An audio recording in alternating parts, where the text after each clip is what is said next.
America, we got to get back to doing what's expected of us as free citizens in this democracy. That means being tolerant, being respectful, staying informed, and being engaged.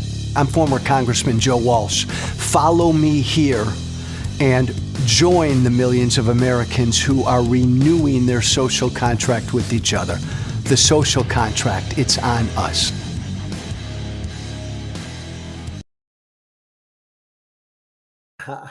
Good morning. Good Monday morning, everyone. No, TikTok, not the same class as Gary Fensick. He was a little bit older than I was.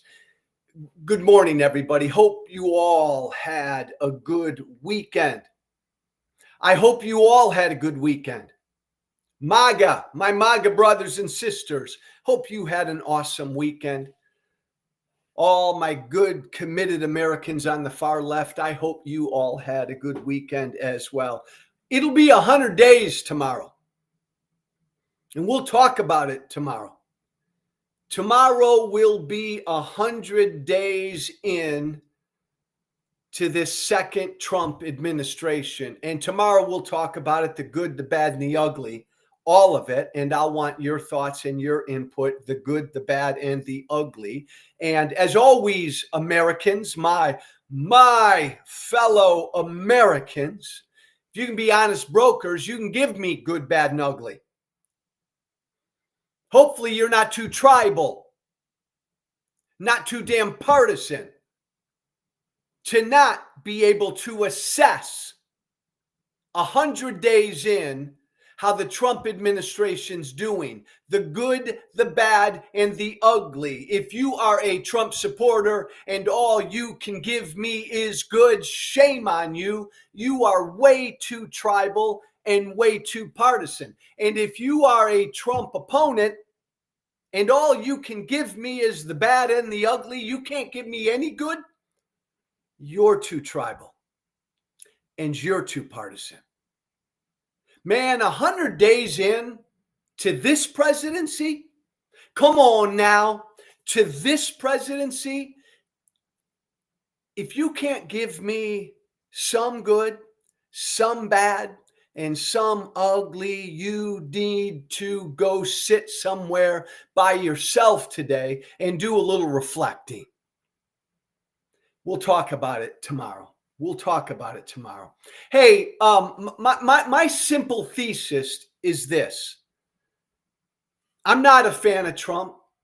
You know what I think of Donald Trump, TikTok. You know I think he's an utterly lawless, corrupt, dishonest, tyrannical, cruel, ignorant, utterly horrible human being. I believe, and I say what I believe, for better or worse, I believe he's a direct threat to our democracy and the rule of law. You know what I think of Donald Trump, but you also know that most importantly, I worry about this country.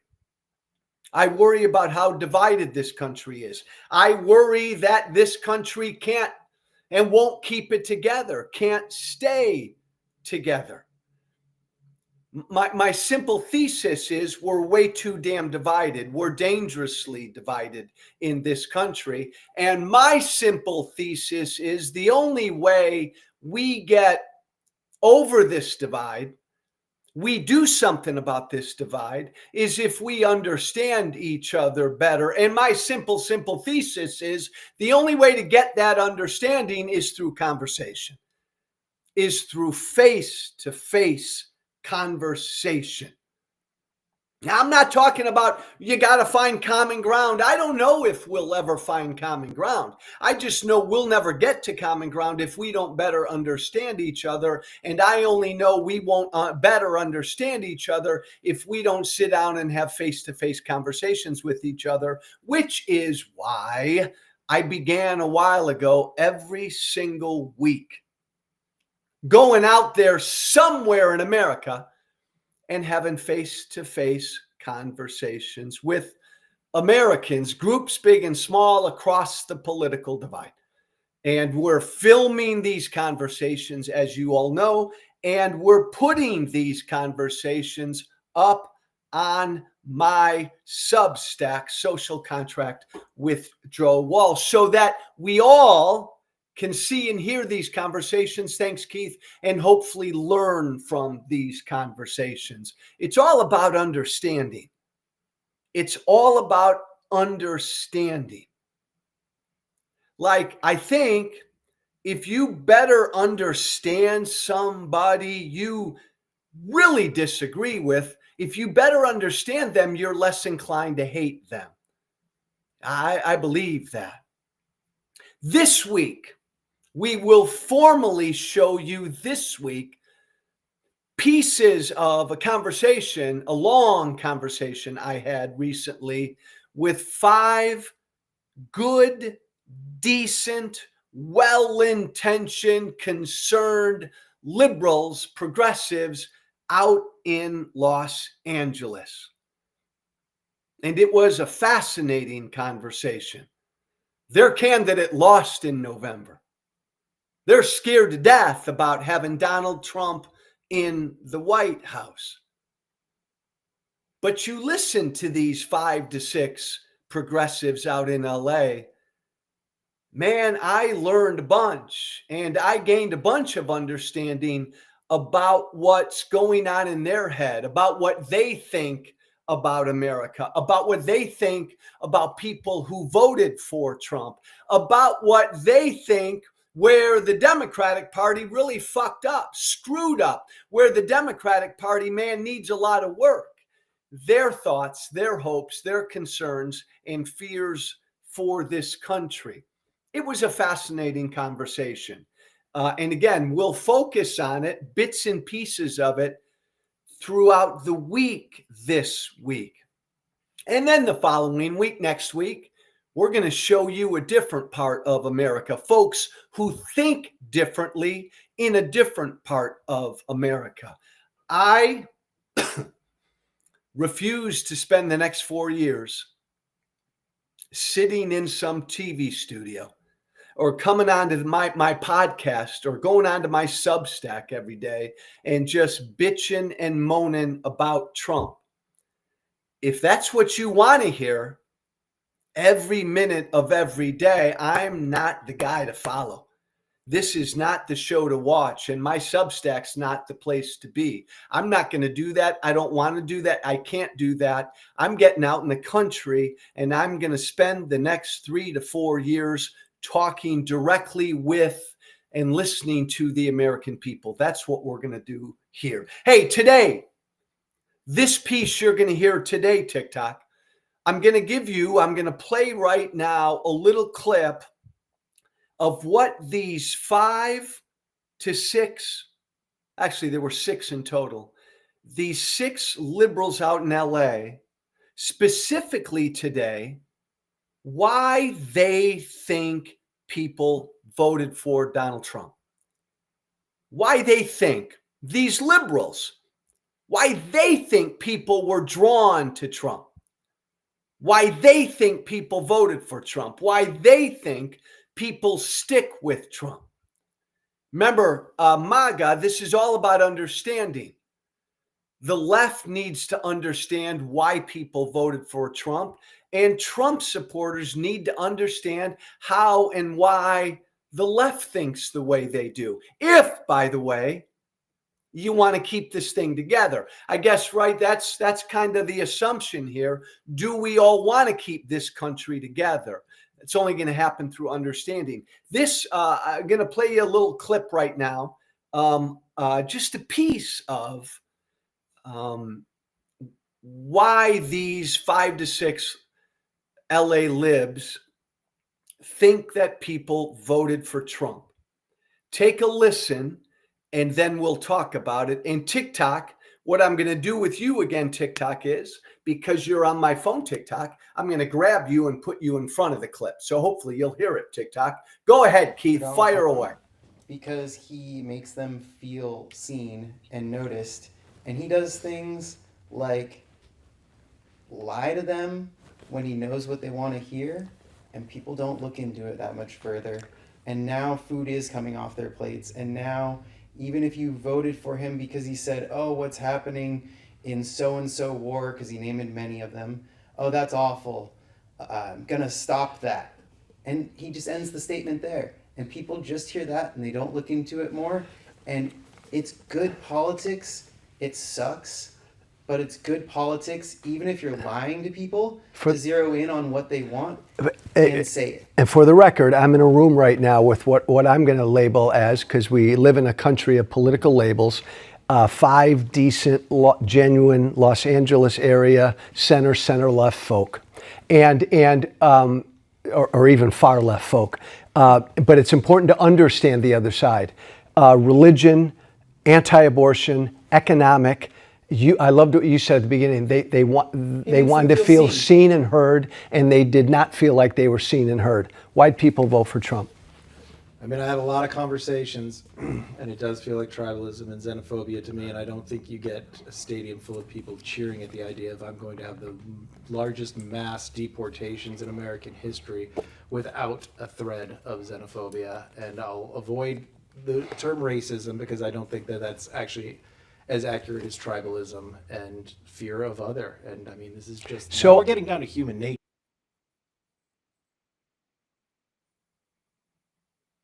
Thanks, Keith. TikTok, don't know if you heard that. Hopefully you heard some of that. Let me put TikTok back up there. Hello, TikTok. Interesting. Again, just a short little clip there from a much longer conversation.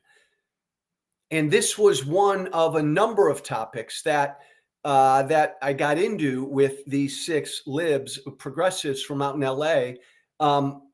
As always, all of these, the lengthier versions are on my Substack. You can go to my Substack, subscribe to my Substack. You don't have to be a paid subscriber. You can be an unpaid subscriber, but go there and access in the archives. You can get the longer conversations. Thank you. Social Contract with Joe Walsh.substack.com. Social Contract with Joe Walsh.substack.com. Subscribe. You don't have to be a paid subscriber to get access to this. This is all about understanding. And I want to address MAGA and the right now. Why did people vote for Kamala Harris? Why did people vote against Donald Trump?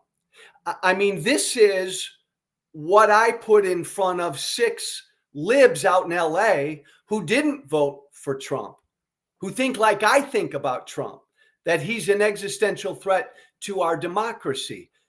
But they needed to think about and reflect upon why people do support him.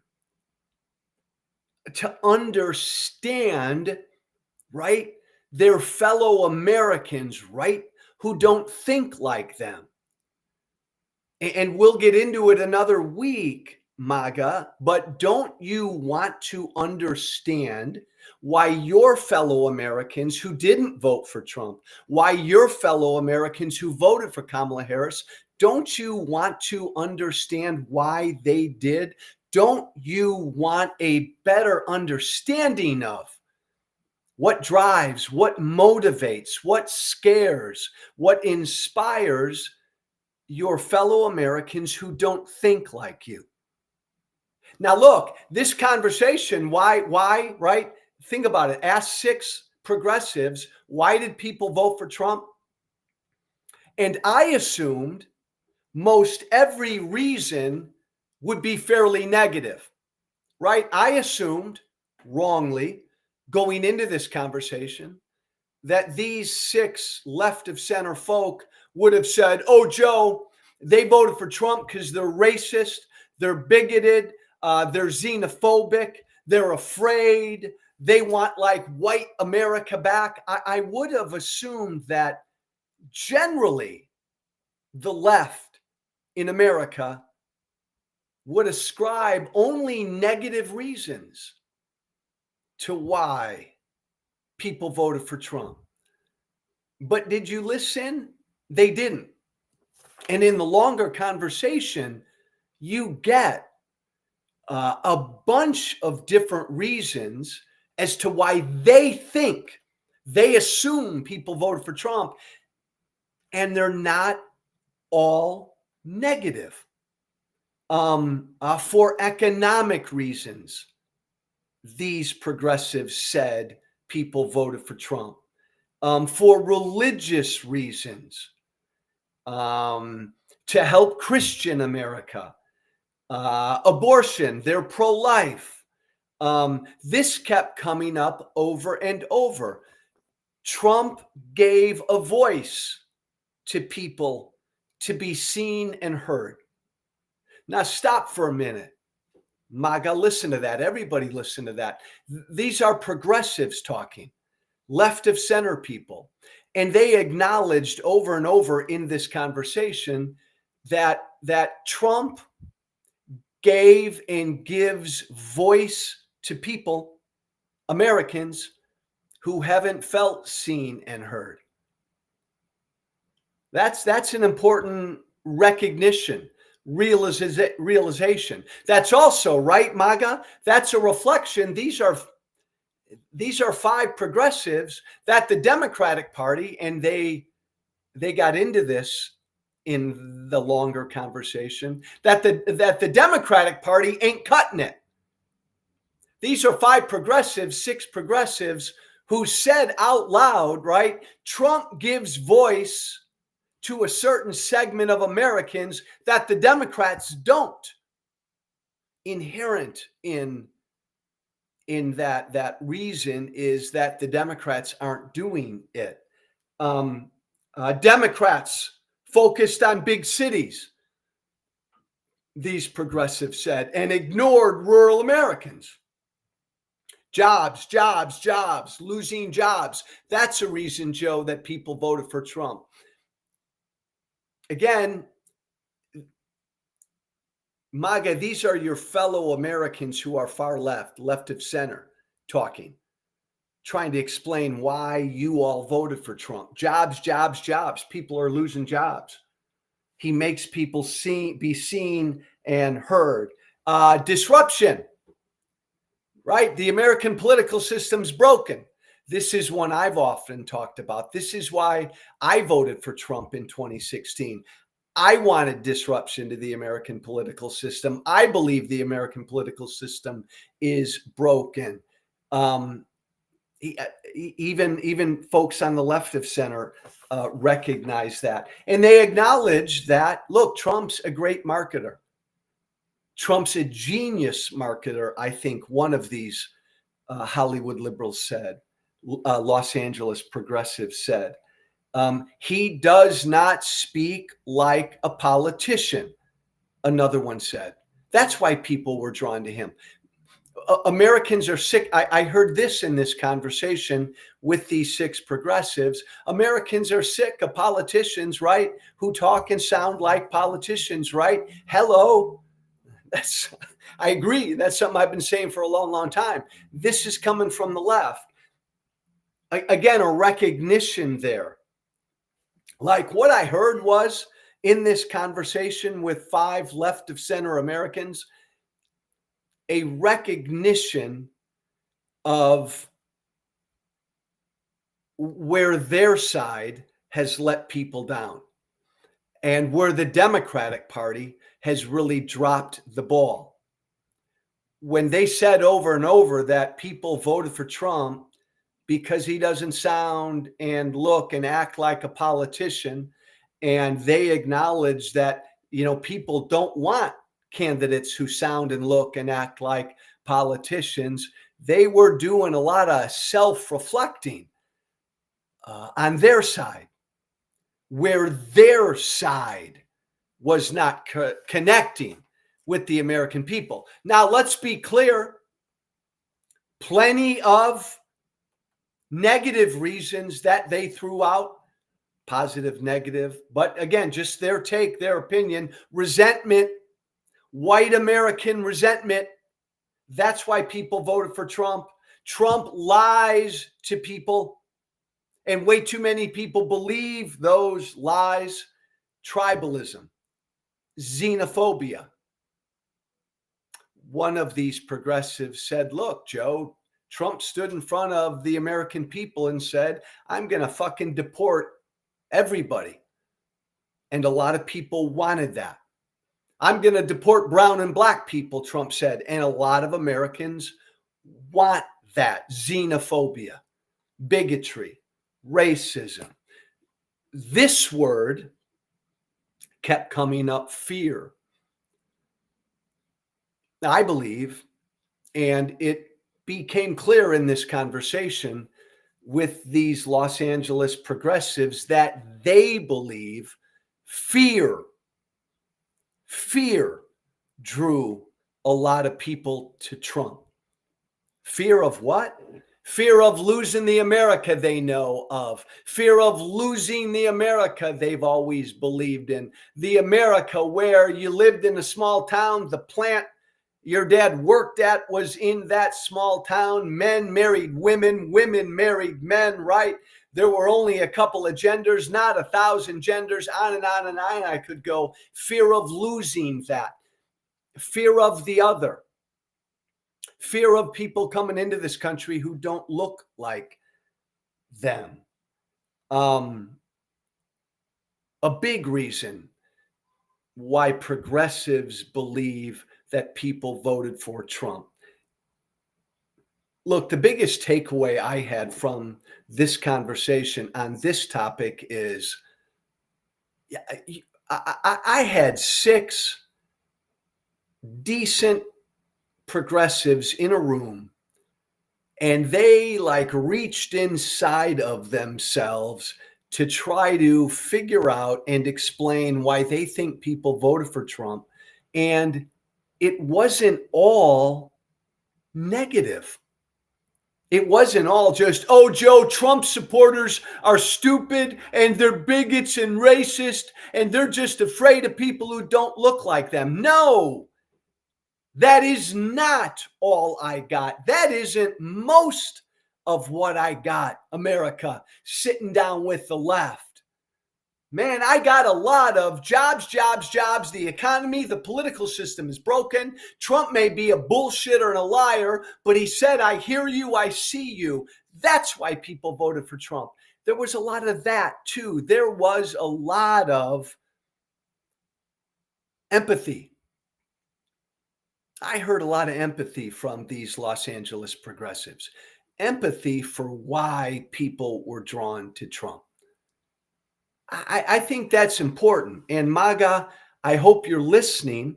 Trump supporters, I hope you're listening, because we assume the worst about each other, don't we, TikTok? Yeah, there it is. You know, somebody on TikTok now, I'm getting a comment. Low IQ, Joe.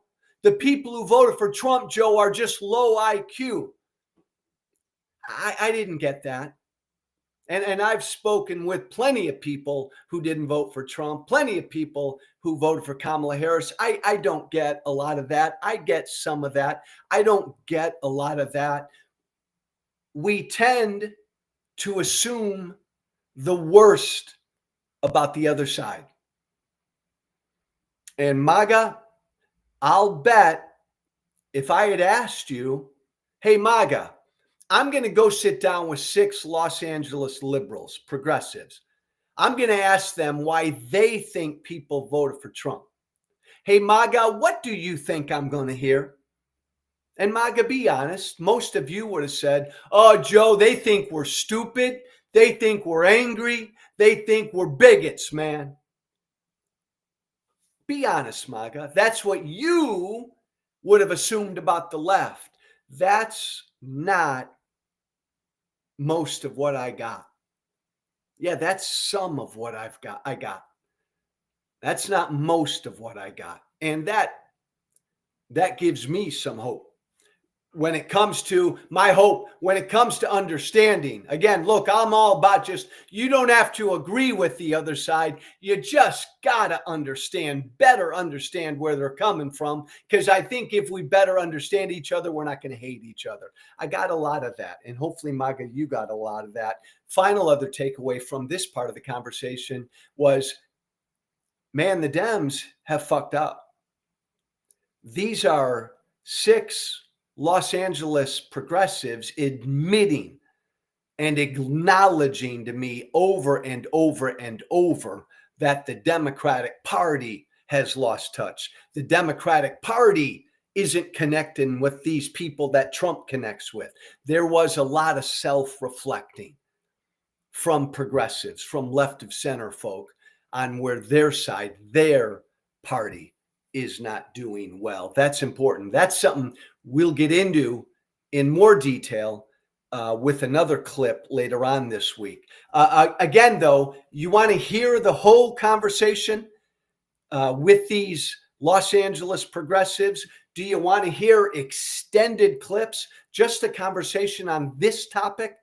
Go to my Substack, Social Contract with Joe Walsh. There it is. Social Contract with Joe Walsh.substack.com. Subscribe. You do not have to be a paid subscriber. Just be an unpaid subscriber. Subscribe, and then you'll get access in the archives to all of these conversations. Sit and listen to them. I think you'll learn something. One topic for today, one other topic for today. And Keith, I don't know, do we have a headline? Do you have a headline of that Milwaukee judge? There it is. Wisconsin judge arrested. Did you hear about this on Friday, everybody? Wisconsin judge arrested, charged in federal court, allegedly obstructing our immigration agents. Thank you, Keith. A Milwaukee judge was arrested on Friday. You don't know the details, anybody. I don't know the details. All we know is a Milwaukee judge was arrested for allegedly obstructing our immigration officials from arresting somebody in a Milwaukee courthouse. We don't know the details. We don't know what this judge might have done. We're going to learn quickly, I think, what the details are. What we know is she was arrested. And what we know is they literally arrested her, this judge, like a common criminal. Like they didn't work out something informally and say, Judge, we're going to file some charges. Can you come in quietly? Because you're a judge, we'll just take care of this. No, they literally arrested her. They literally took a mugshot and made it a very high profile arrest. I'm going to say this, and this is all I'm going to say right now, because I don't want to do what way too many of us always do. Joe, she's guilty. Joe, my God, they're arresting people. We don't know the details and the facts. And when this went down Friday and everybody learned about it, TikTok, what did we do? What did America do? America did what we always do. We went to our corners, our partisan corners, and we fired away. Good stuff, man. Arresting a judge. Good stuff. Oh my God, Joe, the Republic is done over. Judges are being arrested. We all did that without knowing any of the facts. So I'm going to hold off until we learn the facts. I'm just going to make 2 points. It's bullshit the way they arrested her. This is bullshit. She's a judge. You don't treat her like a common street thug, a street criminal, white, black, or brown. You don't do that. You don't treat her like that, a high-profile arrest, a public arrest, unless you're just being a jerk. And this is all about you just want to get your side and your base riled up. And we know enough about what Trump is doing with all of these deportations to know that most of this is just performative bullshit. Donald Trump wants his supporters to think, new sheriff in town, we're doing a bunch of new shit, like we're doing stuff we've never done, which is baloney. I'll just remind every Trump supporter, Barack Obama, in each of his 2 terms, deported more people than Trump did in his first term, and Barack Obama in each of his 2 terms deported more people on average than Trump is deporting right now. The difference? Trump's just trying to make a show of it. Biden deported as many people in his 4 years as Trump did. Biden deported as many people. The difference? Trump's making a show of it. Why is Trump making a show of it? Because again, he wants to fire up and piss off and scare the shit out of and fool his supporters. Second point I'll make. Again, I don't know what the judge did. I don't. She's alleged to have obstructed our immigration officials from grabbing this guy, apprehending him in the courthouse, in her courtroom, in the courthouse. We don't know yet. So we don't know the details. But I'll say this. If this judge did, in fact, purposely obstruct our immigration cops from apprehending this guy, I'm going to say this. Thank you, Judge. You'll be arrested. You'll probably be convicted of a crime. But if in fact she did it, if in fact this judge purposely obstructed our feds from grabbing this guy, and if she did it based on whatever principle she holds, thank you, Judge. Thank you for doing it. Thank you for doing what you did. Thank you for, here we go, practicing civil disobedience. I think that's where we are in America. I think we are at a point in this country where the American people who resist Trump, resist what he is, resist what he's doing, we are being called right now not just to protest, not just to write stuff and say stuff. We are being asked right now, as I've said over and over and over, we're being asked right now to step out of our comfort zone, to step out of our comfortable places, to do uncomfortable things, one of which is we're being asked to practice civil disobedience. That means peacefully, knowingly committing a crime, breaking the law to stand up for a higher principle. I don't know if that's what this Milwaukee judge did, but if it is what she did, thank you. Kudos.